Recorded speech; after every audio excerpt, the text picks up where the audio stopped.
Welcome to I'm Fine, You? Brought to you by Maybelline, New York, where we are normalizing the conversation around anxiety, depression, and mental health. Now here's your host, Chrissy Rutherford. Hi, I'm Chrissy Rutherford, and on this podcast, we're channeling this mission into real-life conversations to help normalize talking about our mental health and provide resources and guidance to anyone who might be struggling or who knows someone that is. Today, I am so happy to be joined by the legendary Aly Raisman. Aly is a retired gymnast and two-time Olympian. She was a member of 2012's Fierce Five and 2016's Final Five U.S. women's teams. Aly is also an author and a mental health advocate, and she returns to the show now to talk all about the connection between societal body image standards and mental health and so much more. Aly, welcome back to the show. We are so happy to have you again. Thank you so much for having me. I'm so excited and honored to be back. So when you joined us last season, we talked a lot about the connection between community and how it's helped you in your mental health journey. Now, it's a year later. Tell me, how are you now, and what's your mental health journey been like? Yeah, I feel like when I reflect on the last year, I think I've learned a lot about myself. I think one of the biggest realizations I've had is I kind of let go of this idea that maybe one day I'll feel really happy all the time, or one day everything's going to be fine. Yep. I think that has really helped me, realizing that there are going to be days where I wake up and I'm just going to feel blah, or I'm going to feel anxious and I might not know why. And I think taking it day by day and being able to tell myself, okay, this is just a tough day. One tough day or one tough morning doesn't mean I'm going to feel like this forever.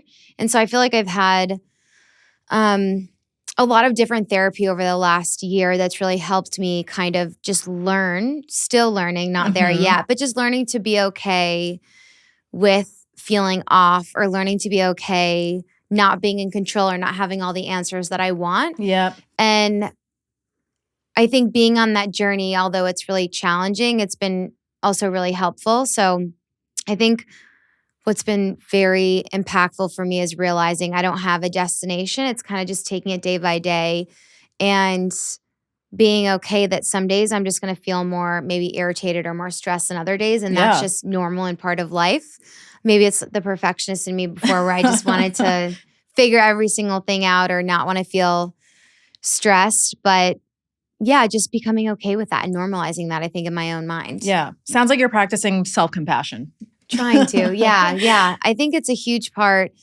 We're often so much harder on ourselves than we are on other people. So I'm just trying to really focus on how I talk to myself. And I think also for those of us who have been in an environment as a child where maybe we were around an adult who was not as kind to us as they should have been, or as supportive, I also learned sometimes we can pick up on how they used to talk to us and do it to ourselves. Yep. So sometimes I find myself stopping and I'm like, whose voice is that? Because it's such a great not question. Mine, it's someone else's in my past. So I'm learning to also kind of reframe those thoughts too. Totally. Without being a perfectionist and being like, those thoughts might never go away in some extent, because we have so many thoughts and we can't control every. Yes. And so just learning that if I have it, it doesn't mean it's true. It doesn't mean I have to give into it. Yeah. You can just kind of let it be. And that's so much easier said than done. Absolutely. And I can really relate to, the perfectionist tendencies. And I think I'm someone who's also very committed to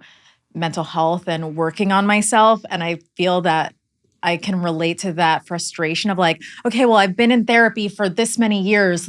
Shouldn't I have this all figured out now? Shouldn't it just be easier? And shouldn't everything, now just be my life should be happy every day? But that's just not how we're built as humans. No, I agree with you. It's so hard, but I also have found that I've been through so many different therapists in the last, I don't even know, many, many years. And I've learned that it's so funny. I always say this, but I think the more that I get older, the more I believe it. I always joke that it's finding a therapist is also dating. You have to completely go sometimes date a bunch of people to find the right person. Yeah. Some people, they find the right person when they're younger. Everyone's different. But I think for me, it's just the more that I do therapy, the more that I realize, I guess similar to dating, is like sometimes you date someone, you're like, this person was amazing for this point in my life, and I'm so grateful for them. There's nothing bad to say about them. They're just not right for me as I'm growing or getting older. And it's kind of the same I found in therapy, where I sometimes have a therapist where I see them for a year or a couple years and they've been very helpful. And then I kind of feel like I also might outgrow that therapist or need a different type of therapy. And that's also been helpful, is being okay with switching therapists or different types of therapy depending on where I am in my life. Totally. I mean, I can completely relate to that. I'm the same exact way. I mean, I think I've been in therapy for a little over like 20 years on and off. And I've seen at this point probably like 7 or 8 different therapists. I'm actually about to start with a new therapist next week and I'm really excited. But I feel that all the time. Like, yeah, you work with someone for, you know, a few years and your understanding of yourself and what you need just changes and evolves. And then you're like, yeah, this has been great, but actually I need someone who's like going to be able to take me to the next level in my healing journey. Totally. I actually just I restarted with a therapist I had seen last summer. So I guess about a little over a year ago, I was trying to do like really intense PTSD and trauma therapy. And I just started it last year. It's hard. And it really made me so much worse. And they say sometimes it gets worse before it gets better. I just wasn't in a place to do it. And so I just restarted that. And I actually feel like hopefully I am right with how I feel, but I feel like I'm in a better place to do it. But I also think that we kind of have to listen to our bodies. And at the time, I was just really struggling and it just really made me feel a lot worse. It brought up a lot of stuff. And so I took some time and saw a different therapist, worked with that therapist for a bit. And then I went back to this therapist and I feel like I've learned a lot. We're communicating and, you know, we're not starting at a memory or something that's like a 10 out of 10 traumatizing. But I didn't realize until I started seeing actually both these therapists, and I don't see them both at the same time. I did one at a time. But until I met both of them, how much, maybe it's for me because I've experienced trauma and I have PTSD. It's like how much I actually like avoid certain things. And I had other therapists years prior who weren't trauma or PTSD maybe specific. And they would be like, well, if you don't want to go to this, I'm just using this as an example. I don't have trauma with a certain coffee shop, but just as like she's like, if you don't want to go to that certain coffee shop because that makes you uncomfortable, don't do it. But now my therapist now is like, I understand that, but you're actually like, then your world gets smaller and smaller and smaller. And so I learned like, even when I'm avoiding reading a book that has like sexual assault in it or watching a movie and those things at those times, I don't regret it because I needed to do it. But then I got to this point where I'm like, I didn't realize how many things I was avoiding in my life to not feel triggered, which in return then I felt triggered all the time because you're always on alert. So we're working on slowly going through with those things. And it's very almost freeing. And I'm actually like almost looking forward to it because I'm like, I can't imagine how much more relaxed and less tired I'll feel not trying to avoid things. But I think it's so interesting because I think that's why it's so important for us to do the therapy that actually is what we need to work on. And again, I think a few years ago, I wasn't ready. Even a year ago, I wasn't ready to do it. So you have to listen to your body. But sometimes I had therapists that were very well-intentioned that were like, well, if this person reminds you of this person that hurt you, don't see them. And my therapist now would say, well, that's not the same person. So, you know, you can't avoid everything in your life. And so I think it's a fine line and a balance where you have to listen to yourself. And, you know, I actually just read a book, finished it yesterday, and this was like a huge moment for me. And I think we have to take those moments of being proud of ourselves and recognizing how far we've come, where I'd say probably for most of my life, I haven't been able to like anything that has anything to do with like domestic violence or sexual assault. I don't like anything to do with that. And I actually was able to read a book and I was able to read it. And there was like a lot of sexual assault scenes in it and I didn't have any nightmares or anything. And I was like so proud of myself because I would have never been able to do that. And that was just a moment where I was like, wow, I have come really far. And so I think Yeah, so I think it's important to take those moments. And for other people, you know, it might not seem like a big deal, but unfortunately, I'm sure there are survivors of abuse who are listening to this because unfortunately it's so common and maybe they can relate or maybe they have another trigger that they were able to get through. But it is those small wins, which actually I would argue are big wins. Pretty I think big it's wins. important to take those moments and like appreciate how far that we've come because in therapy, we're doing it however you do. I do it once a week. You don't always notice those changes. And then when it's that big of a thing, it's exciting. And I think it gives me hope that it will get better with more time. So yeah. That's really incredible. Thank you for sharing that. Yeah. I try to be honest. I feel like unfortunately what I've learned is a lot more people I think than we all realize can relate to going through something hard. So I'm always blown away by how many people like, you know, I'll be at a wedding and like there's several people that come up to me and share their stories of being survivors of abuse. So I think it's just so common and I think it's important that we normalize it. And absolutely. Yeah. And that's what we're here to do. I also wanted to ask though, do you get anxious about leaving a therapist? Because I feel like so many people, I get this question a lot about how to leave a therapist because it does, especially when you've worked with them for a really long time, it's such an intimate relationship that you're like, how do I break up with my therapist? Yeah, that's such an interesting question. And I totally understand that. So my last therapist, so it's really interesting. I'll continue to be with being super open, but okay. So I guess I always thought OCD, and I'm not an expert. I'm just sharing what my therapists have explained to me based on my, I guess, diagnosis is. How is that even? Is that a word? Based off of that. So it's really interesting. I always thought OCD was like if you had to like turn off the light a certain amount of times, or you have to do something a certain amount of times. But I also realized from my OCD therapist is that it's also like replaying. Like for example, sometimes after I do an interview, I'm like thinking of this like one sentence that I said, and I'm like, what if somebody misunderstands it? What if I said the wrong thing? What if I triggered someone that is listening to this? Just different things are like, for me, I have a lot of social anxiety where if I meet someone new, I'm like, well, did they like me? And I didn't realize that's also a form of OCD, of like obsessively worrying about it and kind of feeling out of control. And so I did that after the PTSD and trauma therapy last year. It wasn't the right time for me. The therapist and I together realized that maybe it was better to start with some of that like worrying and the social anxiety stuff and do that.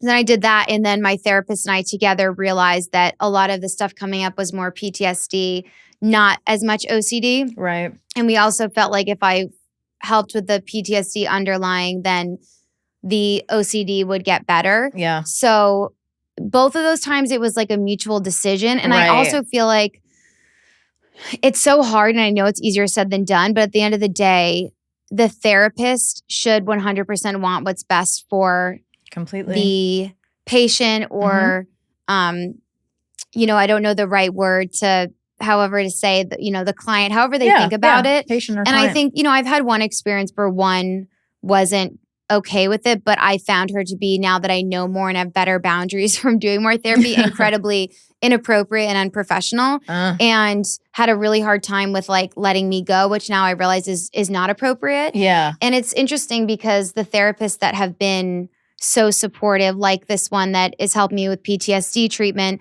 I went back to her because she was so understanding and in fact was like, I'm going to help you. I'll help you find someone that I think will help you in this stage. Yeah. And then the therapist that I saw that now helped me go back to this therapist, we kind of had that conversation together. But I also think I'm 29 and I'm getting a lot better with just communicating, and it's very hard. But I also think that if anyone's out there and the therapist is giving them a hard time, that's inappropriate. Yep. I agree. agree. I think it's when it's so personal too, it's really hard to see things like nothing is black or white. But I think that when it's that personal of a relationship, as you mentioned, same with, you know, doctor's appointments. Like I've had doctors kind of be weird if I want to switch. And I'm like, this is not appropriate. Like you're trying to feel comfortable and safe. And it's important to find a doctor or a therapist or somebody that helps you. And if you don't, even they could be amazing to 10 people, but if you don't feel it's the right fit, it's not the right fit. Yeah, we don't have to explain ourselves. And so I think it's really easier said than done, but I think it's the therapist, it's really important for them to be supportive. And I also really appreciate, there's been times where therapists have helped me find other therapists. And I really appreciate that because you do spend so much time with them and, they probably know other people. And if they can't help you, that's totally fine. But they definitely, in my opinion, should be supportive. And hopefully, sometimes I think, in my opinion, the best therapists are the ones that are like, it sounds like we've sort of, I guess, like graduated everything I can help you with. And I think this type of therapy would be better for you. Right. Which I get, sometimes there's probably, for some that are inappropriate, if you're paying them, they might not do that, which is like, that's not right of them. But it's definitely hard. And I think as I've gotten older, I'm trying to have better boundaries and just communicate better. But I know it can be tough and can be awkward. Yeah. I definitely had a positive experience with my last switch where I had been working with my therapist for, I think, going on like 5 years. Wow. And similarly, I was like, I actually think I'm ready to really start trauma therapy. And he was like, I agree. I think that's the right next step for you. So, although he was my favorite therapist, so it was very sad to leave him. Look at but both of us. Wow, so this will be hopefully a big transformative next couple of years for us. Absolutely. That's awesome. So also when we talk about mental health, I think routines are so important, right? What are some of the things that you do every day to help support your mental health? Yeah, it's so funny because I was talking about this with my therapist that was like really focused on the perfectionist OCD side of stuff. And she was saying that it's important for me to have a routine, but then not to be obsessed with the routine. Yes. Where if, she's like, just be careful. Don't be like every morning at 10 a.m. I have to do this, because if you do it at 10:30 or you just don't do it that day, you have to also be okay with that. And so we've had that balance because in gymnastics, I was such a perfectionist and did like the same thing all the time. And I was even a little bit superstitious, where when I was younger, I definitely had more OCD. I can remember when I was like 10 being like, okay, if I touch this light or I wear this many hair elastics, like I'll compete better. And there was just no conversation or awareness around it. Yeah. And sometimes when I go into gyms now, it's like I can see some kids with like OCD, or you can see them like doing stuff. And I'm like, oh, I was like that too. And I wish there was just more awareness, where I think so many people might not even know what it is. And again, I'm just saying similar to what I went through. I'm not like diagnosing them and I'm not an expert in any way. I'm just like, oh, I used to do that. And it's like heartbreaking because it's like so not a good place in your head to be like, if you're like, okay, if I wore this leotard last week and I had a great workout, so I'm going to do it again. It's just not, for me, at least it wasn't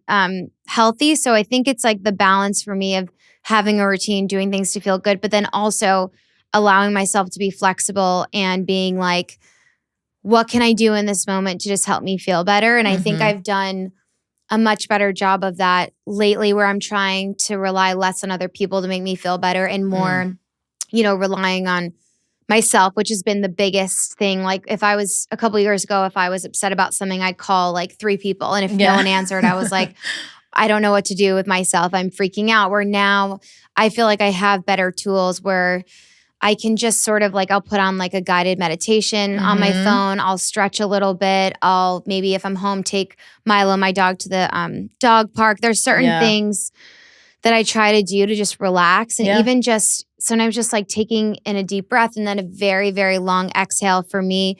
And I just try to do that over and over again. And then it's like awkward because if I'm with someone else, or a stranger will be like, are you sick? Are you okay? I'm like, no, I'm like, okay, well now I'm self-conscious doing that. But I try to just take moments or pockets wherever I am. If I'm traveling, if I'm on an airplane or in the car, just like relaxing. Yeah. And it is funny though, I found the more that I try to take care of myself, the more other people come over and ask me what I'm doing. And I'm like, I just want this moment for myself. Like the other day I was in the backseat of a car and someone was like, are you going to be sick. And I was like, no, I thought I was just doing my like breathing exercises. So it's very, or if I'm just like at the airport. Maybe they thought you were like trying to like calm yourself down so you didn't like throw up or something it was in the car. Like, it was just so interesting. Or if I'm like sitting somewhere reading, I just find, I don't know if people are used to people just like on their own. I have no idea. Yeah. But it's very interesting where sometimes people will be like, oh, I saw you sitting alone. So I'm like, no, I wanted to be alone, but thank you. So I'm just trying to be more comfortable being alone. And but you're like, but why is everyone pointing out that I'm alone? Yes, yeah. But some of the things I do, I love gardening, but now it's becoming closer to winter in Boston, but I love it. I've been doing more stretching and yoga. Walking helps me feel relaxed. I feel like also, me too. I think walking on an incline on the treadmill, I can like feel myself relaxing. That's pretty much most of like my workout that I do. And I don't do that every single day. I really try to take care of myself and listen to my body and depending on how I feel. And then what else are you writing in a journal, reading? Might have already mentioned reading. Taking a bath, which I just like very relaxing. Yes. Listening to just calming music. Also, and then just giving myself room to also, you know, maybe my therapist would say this isn't a good idea, but sometimes it's just okay. I think if you're stressed, just let yourself have fun and not think about everything all the time is a good balance of working on yourself, but then just allowing yourself to just relax too.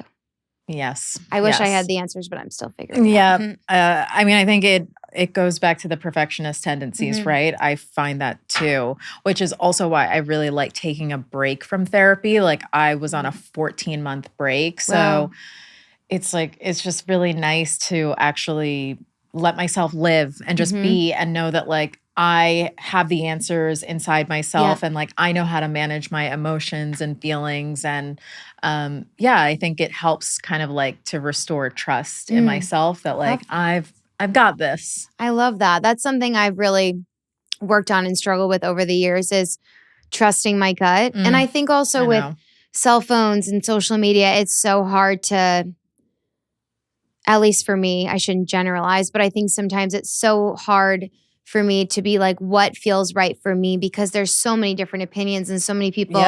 And I think it's such a balance between listening to what other people think is right, because obviously I want to be open to other people's perspectives and opinions, but then also being like, well, what really feels like it aligns with me and my values. So I think that's really, it's very hard. And I've also learned as I've gotten older that we have friends for different reasons. I have some friends that are really good at giving advice. Yeah. I have some friends that I just don't go to them for certain things, but we have fun together and that's of course great. But I've also learned like there are certain people that, you know, certain friends that I can just call and talk to them about anything. And then there's others where I'm just like, you just made me feel worse. So I'm not going to talk to you anymore. I think we all have those friends. Yes. Like you love them, but it's just not maybe the best advice. So like you said, just learning that I also have the answers. And obviously it's okay to not have the answers and ask for help. But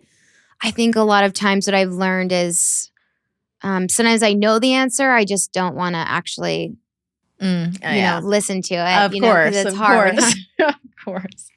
We all get like that, don't we? Now, obviously, you've been very open, about your story. You are such a champion of empowerment and recovery. What would you say to someone who, is thinking about starting therapy, but they're on the fence about it? I would say first that it's so normal to feel nervous or hesitant or scared. Or just even not interested in starting therapy. I think healing isn't one size fits all. I also think there's so many barriers to finding a therapist. I know therapy is very expensive and it can also be really hard to find a therapist. There are therapists that aren't taking new patients. And so it can be very challenging. And, even, I know from a family member, even when it's covered by insurance, they're still paying some stuff out of pocket. And so I know that there are so many barriers and so many people can't afford it, which is just terrible. And I think that our system needs so much work I think that mental health and anything medically related, it's awful how expensive and not accessible it is. And it's really heartbreaking. And it shouldn't be a privilege to be able to get therapy, but it is. So I think that recognizing that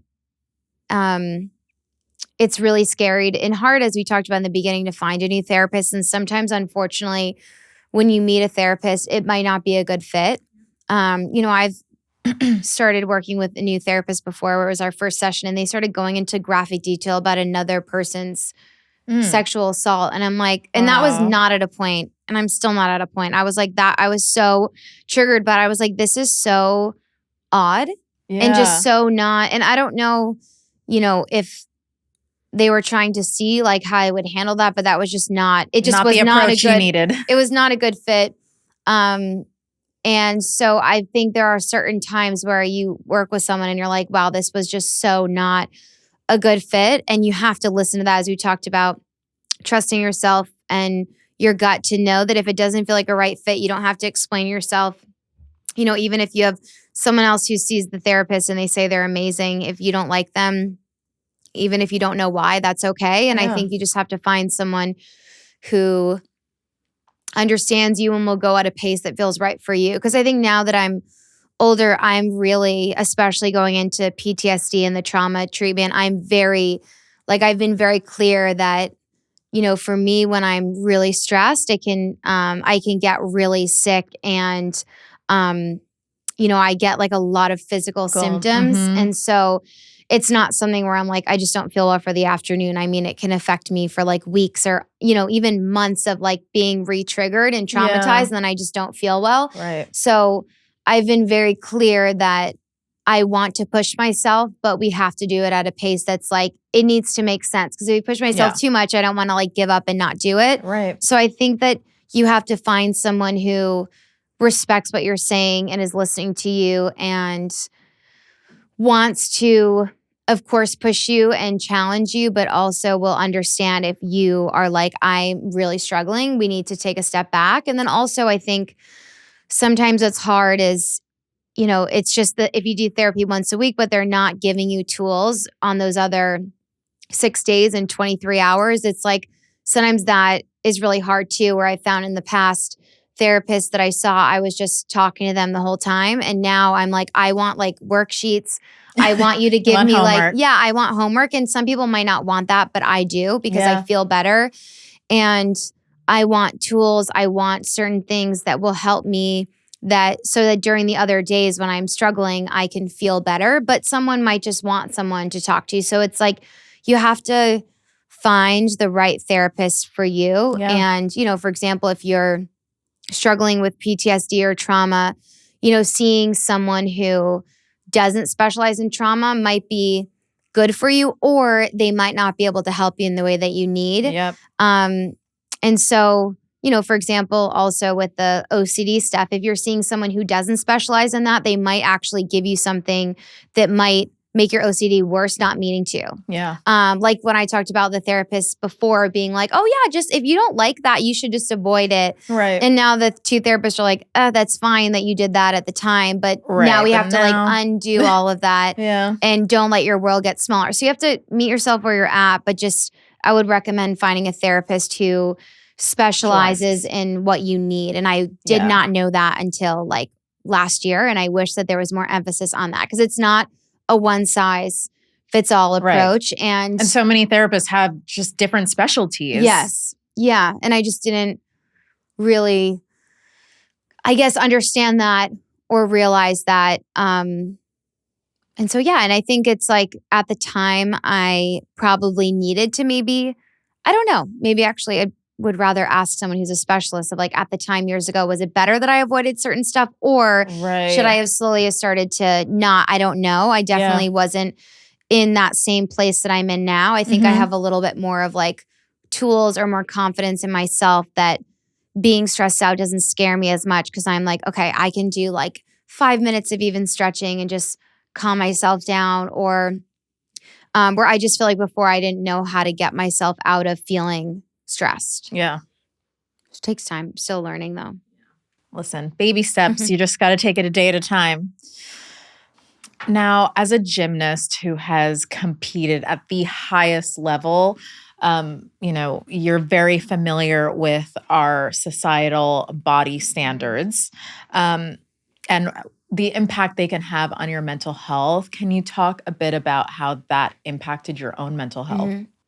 Yeah, I think it's something I still navigate, to be honest. I mean, from the age of, I think right before I turned 15, so I was 14, that's really when I started to get pressure to lose weight. And when I was 14, 15, I mean, I was so tiny. Yeah. And it's pretty crazy for me to look back now that I'm out of it and I know better as an adult how messed up that is. But it was so normalized. I think I was taught from such a young age that the thinner I was, that the better I would score. And I just don't want young girls or boys to grow up and think that that's true, because our nutrition and what we fuel our body with is so important and so crucial. And when I look back, when I was competing, I mean, I was so tired. I didn't really have a lot of energy. And it's because I was not eating as much as I should have. And there was so much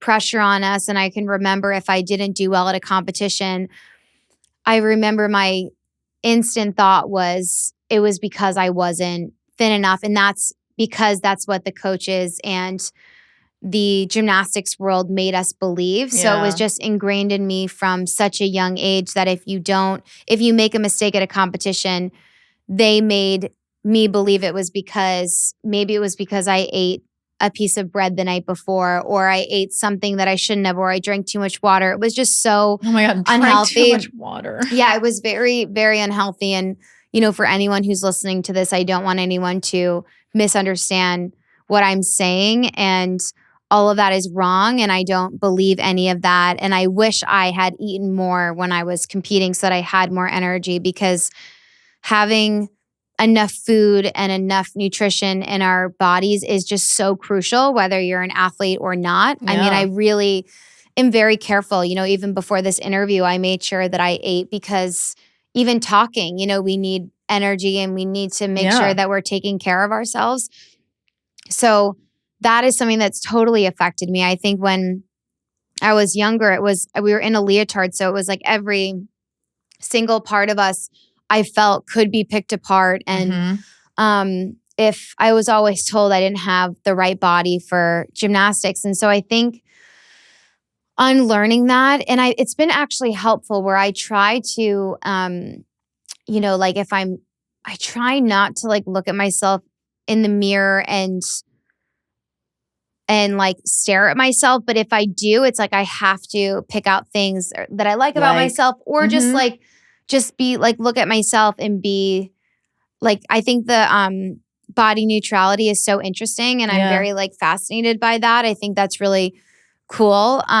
So I also just try to also think about that I'm grateful for my body and that it's gotten me this far in life, but it's definitely a work in progress. And I also think with social media, I mean, there's so much, we've grown up seeing so many like retouched images and so much stuff that really affects, I think, so many of our self-esteem. So it's a work in progress, but I definitely am proud of how far I've come. And I'm really grateful that I can look back and realize that that was wrong. I don't believe any of that. When I was younger and it was all I ever knew, I think I felt a lot of shame or worried about if I gained weight. And now I'm just realizing that I want to be healthy. And I really try, even when I work out, I actually don't weigh myself at all. And this is something that's been helpful for me, is even when I go to the doctor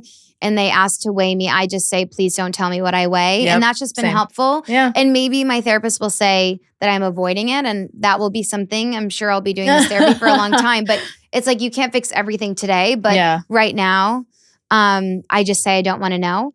But I'm the same way. And it's really just because I'm like, it doesn't matter. It doesn't matter. I just want to focus on how I feel. Right. But I would I'm actually going to bring that up to my therapist, because I want to just get to the point where it's like, I don't even. Right. I would love to get to the point where I don't care. And it's more about, do I feel healthy and do I feel good? And that's what's most important. So I really try to focus on that. But I mean, I would be lying if I said I don't know any female that doesn't struggle with body image, which is just awful. I think it's so common, and I think so many of us worry about it. But also what helps me is like nobody looks at us the way that we look at ourselves. So Nobody true. notices anything that we worry about. Yep. So I also try to remember that. And also just, I also try to remind myself, there's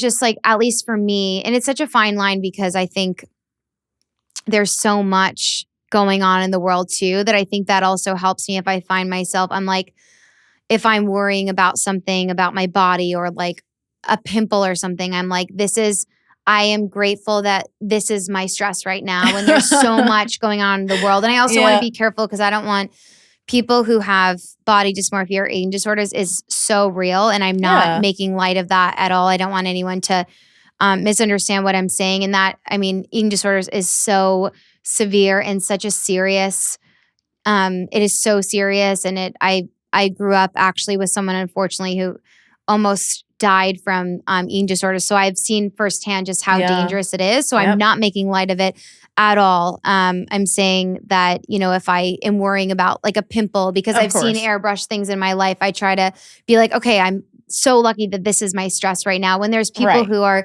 dying all over the world. You're just putting things into perspective. Yeah. So I'm trying to just focus on just being grateful for, how far I've come, and also acknowledging the work that I have to do, but also just being okay with that. I think life is a journey, and absolutely. And also, speaking of competition, there's an Olympics coming up next year. Can you talk about some of the ways that you prioritized your mental health while you were competing? Yeah, I don't think I really understood maybe that I was prioritizing my mental health, or I didn't really know how much I was struggling. I think it was just I felt like I had to sweep it under the rug. And because there's only 5 gymnasts that make the Olympic team, I felt like so nervous to say that I was anxious, because I didn't want them to think that I wasn't going to be able to compete well. So it was really hard. I wish there was more emphasis on it. Yeah.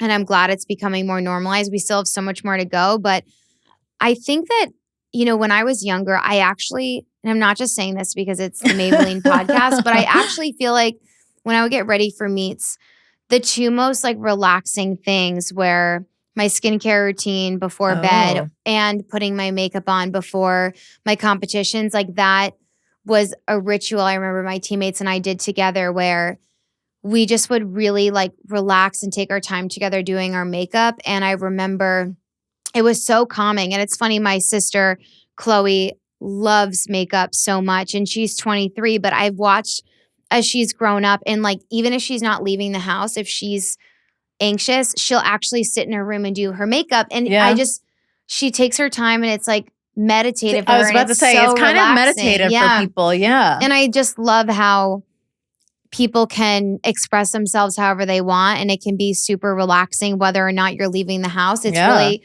I think what I love about makeup is there's no right or wrong way to do it. It's really however you feel good. And that was so relaxing for me. And I always loved like the relaxing ritual of like getting out of the shower, putting my skincare products on, and just like relaxing before bed. But I wish that I had more tools that I have now. Yeah. I think when I was younger, I guess it was more, just preparing myself to the point where I felt so confident that I could look back with no regrets. So I think preparation also helped me with my mental health. And I think I take that in my life today of knowledge is power, where the more I can prepare myself or understand different things in my life, the more confident that I feel. I feel like, I'm sure we all can relate, if we show up somewhere and we're not prepared, it doesn't feel good. No. So I like to try to be prepared. And I think that also helps me with my mental health, but then balancing it with like not stressing myself out so much doing it. For sure. And what is it like for you now, since, you've been retired for a while, and when it's an Olympic year, like, are you Do you miss it? Are you tuning in? Do you talk to any of the girls who will be competing? Yeah. So I am very close with Simone, and I was just actually at her wedding in May, which was so beautiful. And I'm so happy for her and Jonathan. It was so much fun. It was amazing. And Simone and her teammates just competed at World Championships, and they just did incredible. Incredible is an understatement. But yeah, I mean, I love being able to support them and watch them. And it's amazing to watch Simone come back because of everything that she's been through and how much she's overcoming. It's really inspiring and just really amazing. And I am happy for her because it also seems like she's really doing this for herself, which is really nice. And just really special to see and to watch. And it's amazing just to watch her like continue to break so many records. I mean, she makes it look so easy, and it's definitely really not. Does. But, you know, she obviously works so hard and puts so much into it that I just am very happy for her and am cheering her on. I will be very happy to be at the Olympics and watching. It will be, so I'm hoping to be there and watching. That's the plan right now. Okay. So I'm very excited, but I will not be competing, and I'm very happy to not be competing. Fair. But because it's in Paris, I'm like, okay, I would love to have just like a cappuccino or a latte with a croissant and just watching the Olympics and relaxing. And I'm excited to cheer them on. It's just going to be so much fun and so cool. I mean, Paris is, I think it's just the most beautiful place. I love it. And I'm excited to cheer them on. And yeah, it's exciting. I mean, the men's gymnastics team is getting better and better too. And I know they don't get a lot of attention, but I'm excited for them as well. And just to be able to cheer on all the athletes. The thing about the Olympics that's so cool is it just brings so many people together. And I also am excited. I think our world really needs more of that right now, where there's so much divide and so much like violence and horrific things going on that I hope that the Olympics can just bring people together. And I think it's a nice reminder that we're all human. And, you know, I think it's beautiful no matter where you come from, what country, you know, we're all just excited to watch amazing athletes compete. So I'm looking forward to it. I'm grateful for my time in gymnastics, but I just really value and appreciate the freedom. I feel like for the first time in my life, I can have a really good social life and I'm able to meet new friends. And so it's just it's very nice. I'm actually seeing Lori Hernandez tomorrow before I leave. And so, I feel really grateful. I was at Jordan Weber's wedding in May as well. And then I feel like I talk to Michaela Maroney all the time. And then Kyla Ross is getting married next summer. So I do. Yes, so I do getting keep in touch. Up. I know. I do keep in touch with them. And it's so nice to have those relationships and just see everyone that if people are still competing or just doing other stuff, it's very special and cool to see that we're all kind of in different places in our lives and we're still like, we always will have that special bond, which is really nice. Of course. Can't break that bond. You kind of touched upon earlier, you know, the impacts of social media and, you know, and obviously it can have a huge effect on people's mental health. What has your approach been to social media? Yeah, it's so interesting. It's such an interesting time, I think, in the world because there's, like I mentioned, there's so much going on. And I've also kind of started to notice, and I think this has been something in the last like several years, I feel like, where I think it's been amazing to see so many athletes or celebrities speaking out about things that they're passionate about. And I also think because we live in this world where we can get like free shipping and it comes like the next day, I've noticed that there are so many things I'm very passionate about and I want to speak up on. But if I don't speak up like right as a headline comes out or right as something is happening, I've noticed that people misunderstand and misinterpret that I don't care. And that's just so not the truth. And so I really think frustrating. I think that I wish there was more conversation around just because you see your favorite celebrity or an athlete or an influencer or someone you follow that you might be disappointed they haven't said something, but that doesn't mean that they don't care. Right. And honestly, a lot of times for me, I am someone that if I'm really upset about something, whether it's my private life or publicly, like if I'm writing an email to someone and I'm upset about something, I am not sending it typing it within those first 10 minutes. Like I might sit on it for like a couple days or a week. And then after a week, I might still send it, or I might change something, or I might decide I don't want to send it because I might feel differently. You need time to process. Yes. I really try to not just shoot from the hip. I really try to think about things and really make sure, because I also know I have a platform and I want to make sure whatever I say, I really stand by, and I also really understand what's going on, because I think a lot of people are very well intentioned and I am not perfect. So there's also, it's impossible. I think there's so many different like ways of getting the news and stuff, where there's times where I've posted something and then been like, oh, I didn't see that other viewpoint and I didn't even realize. Like, so it's like, that's why I also really am trying to be really mindful of when I say something and how I'm going to say something. But I just wish there was more conversation around, just because someone hasn't said something yet, it doesn't mean they don't care. Yeah. And also it's interesting. Like I've seen people sometimes say to other people, or even myself, like, I never like hear about you donating to something. And I'm like, there's people who also donate privately. And someone once told me, if you're doing something for the right reason, and like more than one person knows about it, or more than the few people who need to know about it you're doing it for the wrong reason. And I actually really try to think about that and really be mindful of like why I'm doing something. Yeah. And so I think the way I think social media has impacted me now is just being more mindful of like, what is the best thing that I believe I can do? And sometimes I notice like if I wait a couple of days to say something, people don't like that, but I'm trying, it's coming from a place of like, I really want to understand what's happening. Yeah. And I really want to make sure that I also think it is such a disservice when people just post something to get it out there because they feel the pressure to. Yeah. And so I think that I wish there was more conversation around that. And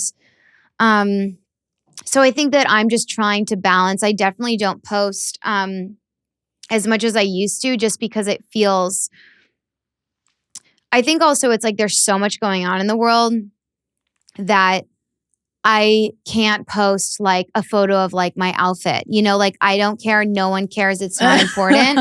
And I think that I've struggled lately with the balance of like, how can I post a photo of me having fun with my friends when like people are dying and suffering. And so I think it's definitely something that I think about a lot with trying to use my platform for good. But also I want it to come across like I'm really caring, being mindful, and making sure that I'm understanding what I'm saying or what I'm supporting. But I do wish there was more conversation around that. And I think it's also important, like I'm not perfect and I don't know. There are so many things that are in the world that I don't understand, that I'm trying to learn about. Yeah. And we can't expect, just like I can't expect that would be absurd if I was like every celebrity, every, athlete has to know everything about like sexual abuse. And I don't know everything about it. I'm just speaking from experience. But like, we have to realize that I think I like to think most people are passionate about some things, and that most people really care and want to have an impact. And I think sometimes I just wish there was more conversation around, like sometimes the people of that. Sometimes people need more time to really think about what they want to say, and their silence doesn't mean they're being silent. Right. Because they might be checking in with people. They might be more affected by something than you realize. Yeah. They might be dealing with a family member who passed away. Like we have no idea what people are going through. Never. And so I just have noticed that a lot lately with just the pressure. And just because someone isn't saying something right away, it doesn't mean they don't care. It doesn't mean they're not donating. It doesn't mean they're not trying to do. You could actually, sometimes I think the people who are more silent, depends on the situation, actually are the ones where I'm like, oh my God, you're really taking the time to like really think about this. Yeah. And you're really educated on this, and you're really, so it's very interesting that fine line. I think that I sometimes am like trying to figure out how to navigate, because there's really no right or wrong way. No, of course. Yeah. I think it's also a lot of times being a person on social media, you also either sort of get like backed into a corner, or there's this sort of like you're damned if you do and damned if you don't situation where it's like, yeah, maybe you did say something quickly, but yeah, you hadn't taken the time, but there's this pressure of like people wanting you to say something. And so you just say something to get it out, and yeah, it can be really difficult to navigate. That's for sure. Yeah, I think I also feel like people on social media I see like notice that too. Like they also, I think that people want real and authentic, and they notice and they get annoyed if someone puts something out too quickly, And I mean, again, I'm not perfect. There are certain things where I'm like, I wish I said that differently, or I wish now maybe. I think also in our society we don't allow people to be like, I actually feel a little bit differently about this now, and I wanted to change this. And, a few months ago I said this, but I actually have learned more and I want to change it to this. Right. And obviously there's different variations. But I just don't think we allow people to like grow and like change their opinion on something. Yes. So I think it's just very, very interesting. And I'm trying to I'm really trying to have conversations with people who, are actually the ones who are like working for these incredible organizations around the world who are really doing amazing, impactful things, and just trying to learn from them and seeing what is the best thing. And also recognizing like kind of bringing myself back down to earth is like what I say isn't going to change something, but how it's the balance of, is there something I can do that will help? And if not, what's the best thing for me to do? So it is just that it's a very interesting world that we live in. And I think social media can be really powerful and really good. I just think there's also, I think a lot of people feel alone. A lot of people are suffering too. And so people just want to feel validated and heard, which I understand. Yeah, absolutely. Something else that I really wanted to talk to you about is you wrote a children's book, which is so exciting. Congrats. Thank you. Tell us about how that came about. What was the writing process like? Yeah, so it's interesting when you were talking about like trusting yourself and knowing you have the answers. That's kind of one of the themes of the book. It's called From My Head to My Toes, and Brittany Jackson did the illustration, and it's just amazing. And I'm very grateful for everyone that was involved in putting this together. We worked with Darkness to Light and the Monique Burr Foundation, and they're the experts in preventing child sexual abuse. And so I really wanted to make sure that we were working with people who do this day in and day out, because although I have, experience of being a survivor, I wanted to really make sure that like my experience is obviously not the only experience. And there's so many people out there who are going through so many different things. And so I wanted to be a part of prevention and education. And it was interesting. I actually made a new friend yesterday, and she has a really cute 3-year-old. And then she was playing with a 2-year-old, and the 2-year-old really wanted to give the 3-year-old a hug when they were leaving. And it just really made me happy watching this, because this was kind of like what my children's book is about. And the 2-year-old wanted to give the 3-year-old a hug, and the 3-year-old didn't want to give the hug. And both moms were like, that's okay. You don't have to give her a hug. Right. And they said to the 2-year-old, she doesn't want to give her a hug. And then the mom said to the 3-year-old, do you want to give her a high five? And the 3-year-old said no. And so her mom was like, okay, well, it would be really nice if you could just acknowledge that just say bye. And so then the 3-year-old waved, and it was just really cool to see that both moms, it was like this, I don't know, maybe they've talked about it before, but they were both just so on the same page with teaching their daughters that like, oh, okay, your friend doesn't want to give you a hug. That's okay. Right. Do you feel comfortable just like acknowledging that you had a good time with her and saying goodbye, but you don't have to touch her or anything? And it was just, I said to both of them, I was like, it's so interesting, because like we grew up being like, no, you have to hug. You have to hug this person. And so the book has different things where it's like there's a character in the book that doesn't want to hug someone, and so they don't have to. And just teaching kids body autonomy and recognizing that like how to trust themselves with simple things. Like, if they feel cold, they can like ask for a sweatshirt, or if they want to be cozy, they can like snuggle with their favorite stuffed animal. Just teaching kids how to slowly start to identify like what to ask for and trusting themselves. And so it was really an incredible experience. And I hope that it helps start the conversation with, kids and parents. And there's also like back matter if the parents want to learn more about prevention and education. But, growing up, I didn't feel like it was a conversation in my life around education and prevention. I didn't really understand what abuse was or anything like that besides stranger danger, which is still very important. But stranger danger happens about 10% of the time. And that's still very important to teach kids about. Mm-hmm. But 90% of the time, abuse occurs with a trusted adult. So I didn't know that. And so I just wanted to do something that would hopefully, even if it helps one kid, be saved from being abused. I mean, that would mean so much to me. Hopefully, it just helps have more conversations and normalize it.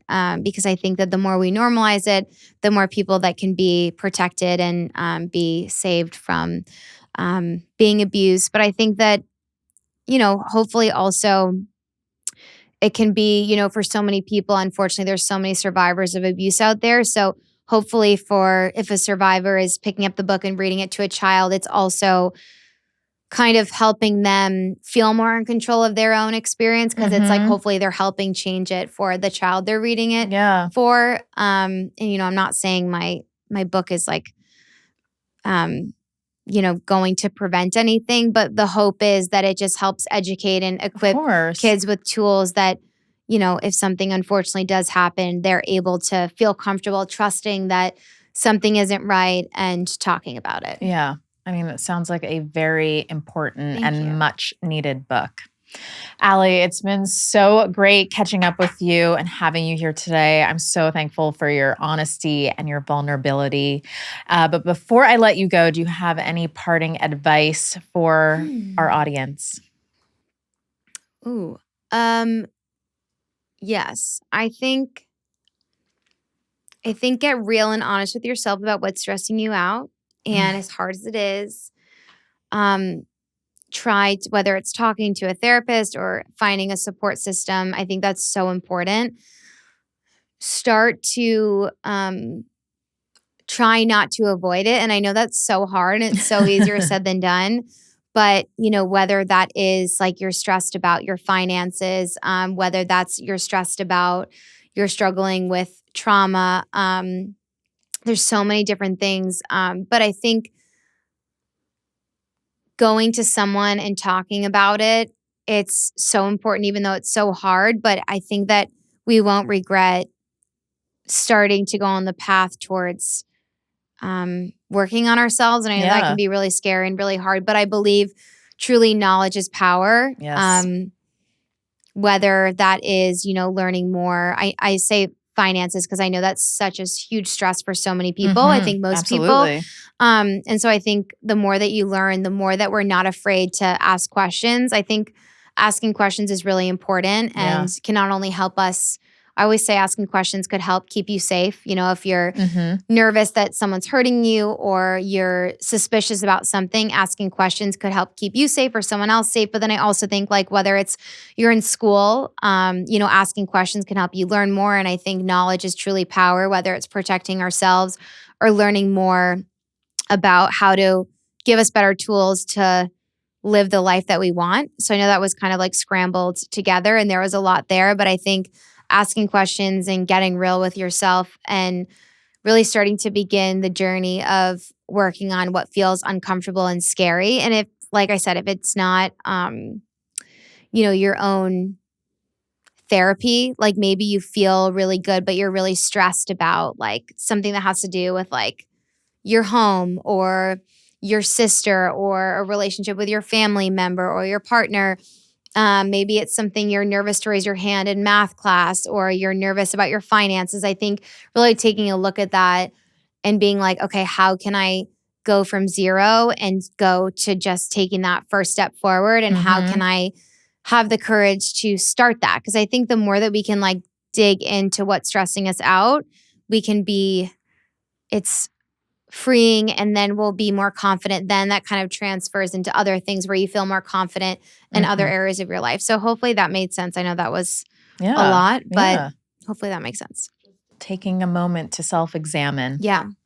Thank you again so much, Allie. Thank you so much. Thanks for having me. I want to give a huge thank you to Allie for coming on the show today and giving us an update on her therapy journey and how she's approaching her mental health. And remember, we're here to provide access to mental health resources and support those who need it most. For more information, visit Maybelline.com/bravetogether. And don't forget to make sure you're subscribed to I'm Fine, You. And if you're enjoying the show, leave us a review and tell us what you like. We'd love to hear from you. I'm Chrissy Rutherford, and this has been I'm Fine, You, presented by Maybelline, New York.